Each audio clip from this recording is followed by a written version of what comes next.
Hello guys, welcome back to our channel. We are so excited to have you again. The police who have been begged severally by Nigerians to resume in their respective position and start carrying out their duty of protecting life and property have started on a very stringent note. And in Lagos, they have decided to send out a strict warning to all those who are thinking about protest again. And according to them, they say they will no longer tolerate anything like protests in Lagos State. Don't also forget that the governor of Kaduna State, Nasser El-Rufai, had paid a visit to Lagos, and according to him, he said that he almost cried after seeing pictures of the damages that have been done in Lagos.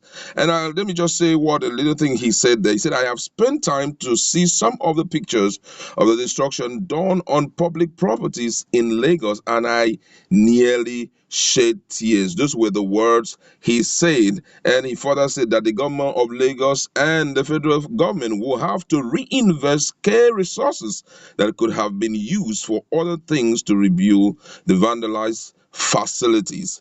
And that's why the police have decided to send out a warning. No one knows how it will look like, but don't forget that in our constitution, the right to protest have been given to Nigerians. So we're just trying to match the whole thing together. Now they said we won't allow protests. What will it look like?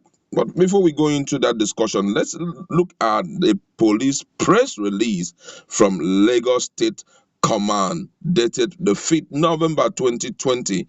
And according to the press release, I'm going to read it now. It said the Lagos State Police Command has vowed to resist any form of planned protest, procession, or gathering under any guise or nomenclature in Lagos State, as the government and people of Lagos State still nurture the wounds of the recent Endsars violence that wreak havoc across the state.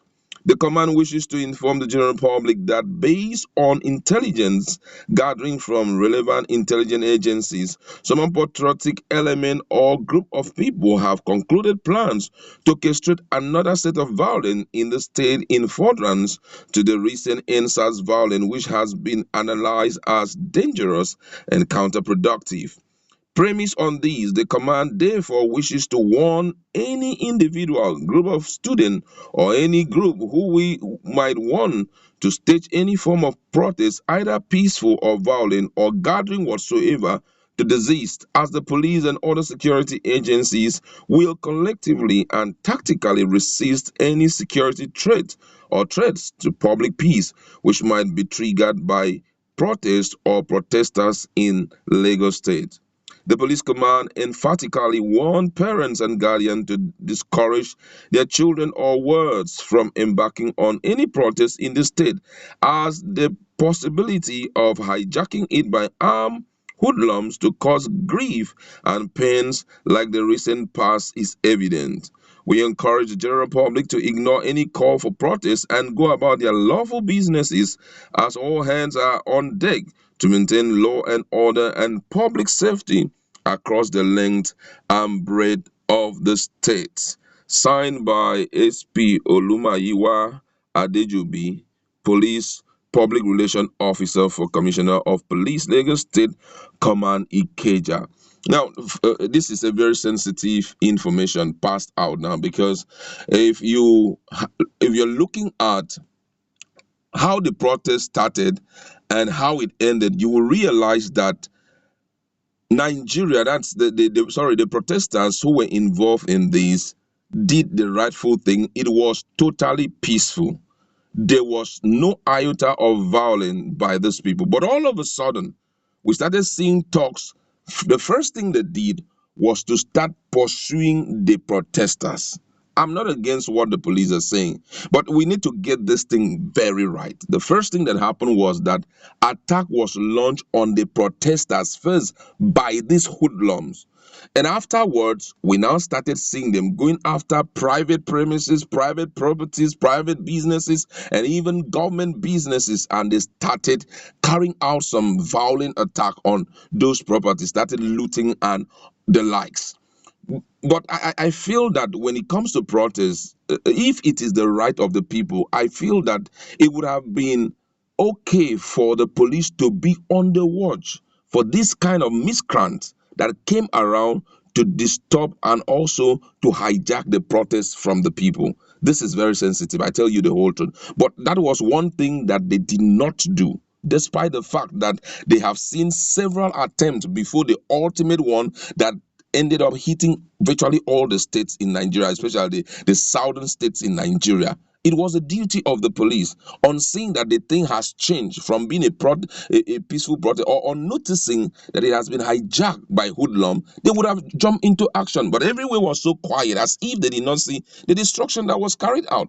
Everywhere was very quiet, because I believe that just like in governance, every leak in governance, we have seen what we call big time corruption in Nigeria, because the internal control measures that should have been in place to checkmate all those guys were not there.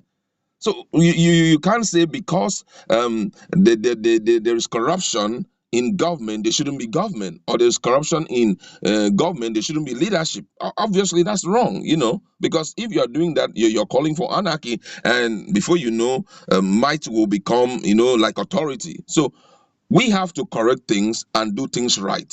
If you must fight against violent attack and all of that, when these peaceful protesters are going out, the police must be on the alert. Any attempt by any person, whether the person is part of the protest or you see any other group coming in to join the protest or coming in to hijack the protest and cause any mayhem, whether to individual, group of individual, or even to public property or private businesses, you guys will not fight them to a standstill. What I saw personally, I have to say the truth. What I saw during the period of this hoodlum hijacking this thing was that the security agencies were very quiet. Nobody was reacting. Even those local security, I'm going to be talking about that in another video. For example, Omotekun, they didn't do anything. I tell you the whole truth. Because if all of them came out to fight this hoodlum, what we are experiencing today, which will cause the government a fortune to fix, wouldn't have been there.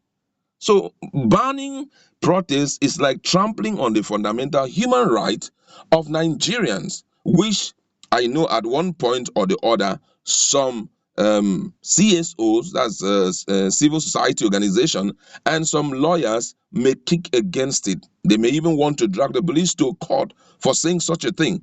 But I accept there are some exceptions, because most of the time, whenever protest is always being backed up with violence, I believe that there will be exceptions in the constitution in that regard.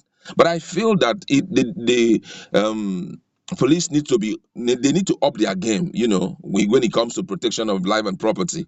During the protest, be on the standby, be watching them. Any act of violence, the person is arrested, dealt with squarely, because he has gone beyond, the boundary of protest to anarchy. So that's what I feel at this point. But I just want to leave it to you guys. What do you think? Because I know that most Nigerians are overly uncomfortable with this. Now, first of all, let me just read some of the reactions of Nigerians. This one say waiting happen. Protesters are not the problem, but the politicians who hired thugs to disorganize peaceful protesters. This one here says, are they enforcing the law or the constitution that allowed protests? Yeah, all of that. Nigerians is going to be talking about all of that. This one says, so police will be the one to determine the right to peaceful protest and no more the Nigerian constitution. Shebiuna never still get the message. Same police that is constitutionally empowered to protect peaceful protesters while arresting miscreants. No tyranny have ever succeeded against the resolve of a determined people. Endsars will be a child's play when another uprising will spring up. A lot of this. Please, let's just be guided with the things we say. As much as we want peace to be restored to every part of Nigeria, but at the same time, we've got to be guided with what we say so that it will not trigger another thing which Nigerians, for me, as I'm talking to you, let me tell you the whole truth. Me, I'm tired. I'm tired of problem in Nigeria. What happened in all the states, especially in the South South, got everybody tired of a lot of things. But at the same time, we must be very careful the way we react, because if you react negatively, you may be trampling on the fundamental human right of the people, which is enshrined in the Constitution. And one US President, James Madison, once says that when tyranny and oppression comes to the land, it will be in the guise of fighting crime. So we must not allow, as much as Nigerians are willing to respect the authorities must be careful not to trample on their rights, because when that happens, we cannot tell what will be the aftermath of it. But that's where we like to leave it. Go to our comment section. Let's interact. What do you have to say about this instruction passed out by the police to